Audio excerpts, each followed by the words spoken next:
কারণ নিজের জিনিসের নিজের মায়া বেশি থাকে। আপনি অর্থ ব্যয় করলে আপনার মায়া বেশি থাকে। তাই আপনি যদি নিজে কিছু করতে পারেন, নিজে শুরু করুন।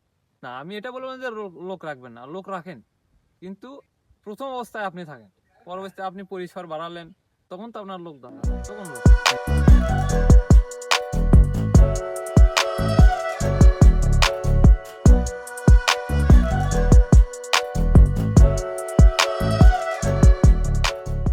আসসালামু আলাইকুম। আজকে আমি চলে এসেছি বগুড়ার একদম প্রত্যন্ত একটি গ্রামে, যে গ্রামে আমি একজন তরুণ উদ্যোক্তাকে খুঁজে পেয়েছি। তার স্বপ্নই ছিল, ছোটবেলা থেকে তার স্বপ্ন ছিল নিজে কিছু করবে। সেই প্রেক্ষাপটে সে তার নিজ গ্রামে তার নিজস্ব বাসাতে কিছু খামার তৈরি করেছেন। তিনি এই খামার থেকে প্রতি মাসে কীরকম আয় করে এবং প্রত্যেক বছর তার বার্ষিক আয় কত থাকে এবং বর্তমানে তিনি কী নিয়ে ভাবতেছেন এবং ভবিষ্যতে তার পরিকল্পনা কি, এই বিষয়ে আমরা এই ভিডিওতে বিস্তারিত তার মুখ থেকে শুনবো। তো চলুন সময় নষ্ট না করে আমরা আসল ভিডিওতে চলে যাই। আমরা রেনু করছিলাম সরকারি হ্যাচারি থেকে ডিম কিনে, রেনু কিনে আমরা সেটা পোনা উৎপাদন করি এবং বিক্রি করি। রোগ বালাই বললে নাই বলা যায়, শুধু শীতের যে ভাইরাসটা এটা একটু হয়। তো আমরা বিভিন্ন ওষুধ ব্যবহার করি, চুন, এছাড়াও আপনার লবণ ব্যবহার করলে চলে যায়। আর আপনি হয়তো খেয়াল করবেন আমাদের পুকুরের উপরে একদম মোটর বসানো আছে। আচ্ছা, আমাদের সবসময় ফ্রেশ পানি আসে, একদম নলকূপের পানি। আমরা যে বাটার পোনাটা দেখলেন, রেনু থেকে পোনা করা হয়েছে, এটা আপনার পোনা হিসেবে 1 মাসেও বিক্রি করা যাবে, 2 মাসেও বিক্রি করা যাবে, আপনি যখন ইচ্ছা বিক্রি করতে পারেন। আচ্ছা, কিন্তু আপনি যদি বাজারের দর হিসেবে বিক্রি করেন তাহলে আপনাকে 3 থেকে 4 মাস পালতে হবে। যদি ভালোভাবে সেট করতে পারি, 3টা থেকে 4টা তুলতে পারি, তাহলে 1 লাখ টাকার উপরে লাভ করতে পারবো বার্ষিক মাছ চাষ। ওটা চিনাসের বাচ্চা, আমাদের যে চিনাস দেখলেন, চিনাসের বাচ্চা আমরা চিনাস দিয়ে ফুটাই, সাথে সাথে মুরগিকে দিয়েও ফোটাই, একদম ঘরোয়া পদ্ধতিতে। যে আমরা ইনকিউবেটর দিলাম, ইনকিউবেটর থেকে মেশিনে দিলাম, অনেকে এরকম করে আর কি। আমরা কোনো এরকম করি না, আমরা হাঁস দিয়েও ফোটাই, মুরগি দিয়েও ফোটাই। এবং যখন হাঁস দিয়ে ফোটালাম, 35 দিন পরে বাচ্চা ফুটলো, তখন হাঁস যদি আবার 1 মাস বাচ্চাকে নিয়ে ঘোরে, তখন আমাদের লস হয়ে যাবে।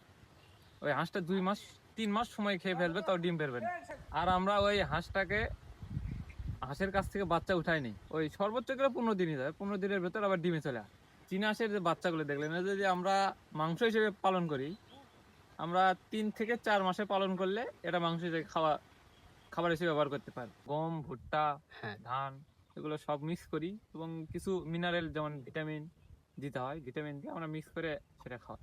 গরু আছে 4টা, 2টা গাভী রয়েছে, একটি বাছুর আর একটি ষাঁড় গরু আছে। বায়োগ্যাস উৎপাদনের যে সিস্টেমটা আপনি দেখাচ্ছেন, এটি আসলে আপনার পরিবারে কতটা উপকার হচ্ছে বলে আপনি মনে করেন? আমরা যদি সাধারণ চুলায় রান্না করতাম, তাহলে যে ওখান থেকে যে কালো ধোঁয়াটা, আচ্ছা, এটাতে চোখ জ্বালাপোড়া করা, এমনকি শ্বাস নিঃশ্বাসে কষ্ট হওয়া, অনেক বিষয়গুলোই সমস্যা হচ্ছিল।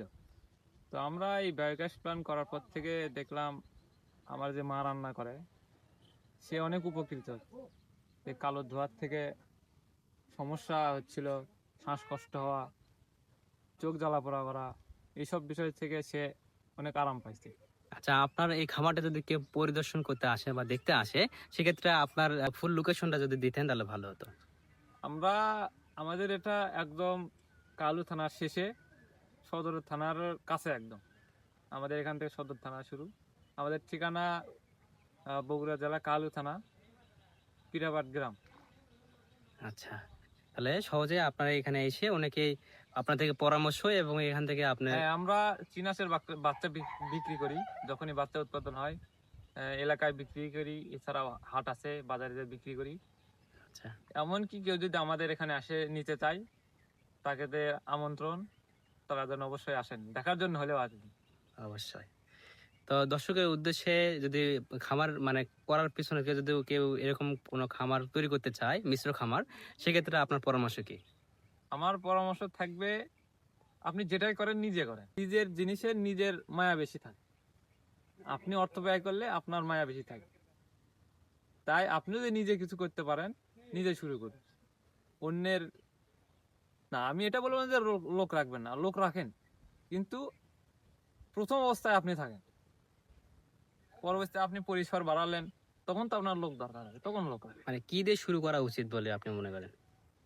যার যেখানে প্যাশন থাকে, অনেকের জব জব করার প্যাশন আছে, কিংবা মাছ চাষ করা, কিংবা হাঁস মুরগির খামার করা, সব সেক্টরেই করা যাবে, কিন্তু তাকে সবকিছু শিখতে হবে। আপনি না শিখে যদি ড্রাইভ হুন্ডাও চালাতে যান, আপনি অ্যাক্সিডেন্ট করে মারা যাবেন। তাই বলবো, নিজেকে অভিজ্ঞতা অর্জন করুন, কিছু শুরু করার আগে অন্যের খামার ভিজিট করুন, তারপরে নিজে পা বাড়ান, তাহলে আশা করি আল্লাহর রহমতে আপনি সাকসেস হতে পারবেন। তো ঠিক আছে, ধন্যবাদ। আমরা অনেক কিছু জানলাম, দেখলাম এবং শুনলাম। আর এই ভিডিও থেকে অনেকে অনেক কিছু শিখবে, জানবে এবং অনেকেই উদ্যোক্তা হবে বলে আমি আশা করি। তো দেখা হচ্ছে অন্য কোনো ভিডিওতে। আপনারা সকলে ভালো থাকবেন, সুস্থ থাকবেন। আর জুলফিকারকে অসংখ্য ধন্যবাদ। খামারটি আমাকে পরিদর্শন এবং বিবৃতি দিয়েছে খামার সম্পর্কে, এবং তিনি যেই কথাবার্তাগুলো বলেছে অসংখ্য ভালো লেগেছে আমাকে। তো দেখা হবে অন্য কোনো ভিডিওতে। সে পর্যন্ত ভালো থাকুন, সুস্থ থাকুন। আল্লাহ হাফেজ।